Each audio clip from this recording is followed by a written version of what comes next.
La Fondation Denis Nyakero Tshisekedi, en collaboration avec le 9 et le ministère de la Santé, célèbre les droits de la femme.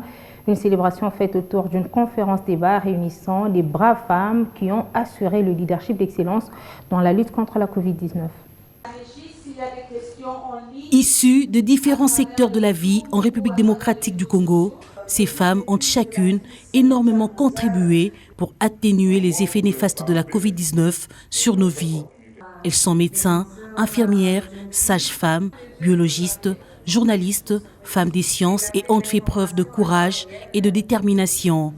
Parmi elles, 58 ont été sélectionnées et primées par la Fondation Denis Nyakero Tshisekedi pour leur leadership exceptionnel. C'était lors d'une rencontre d'échange pour célébrer le leadership féminin en période de la Covid-19. Elles sont plusieurs, disséminées dans les provinces, des héroïnes dans l'ombre qui se reconnaîtront et que nous ne connaîtrons peut-être jamais. Là où vous êtes, sachez que je suis particulièrement admirative de vos réalisations.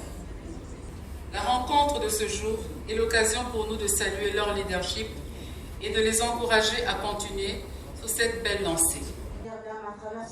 Très admiratif du dévouement de son épouse pour l'amélioration des conditions des femmes et des jeunes filles, le chef de l'État s'est joint à cette cérémonie pour honorer cet échantillon des femmes braves.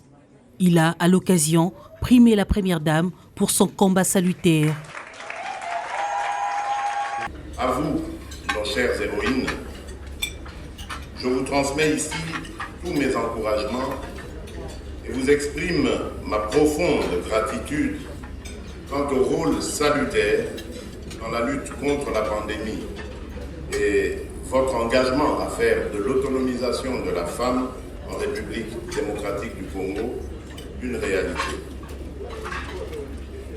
À toi, ma chère épouse, j'admire ton dévouement pour ce combat salutaire que tu mènes dans l'amélioration des droits et des conditions de vie des femmes et des jeunes filles.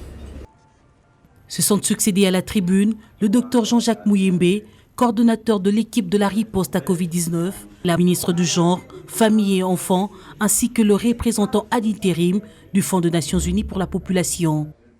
Tous ont salué l'innovation et la bravoure des filles et femmes durant cette période de pandémie.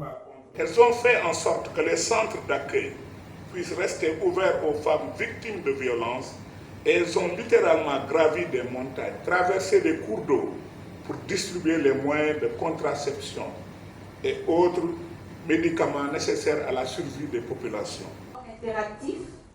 Échanges, honneurs, prix et certificats de reconnaissance étaient au cœur de cette rencontre. Les lauréates en sont fiers.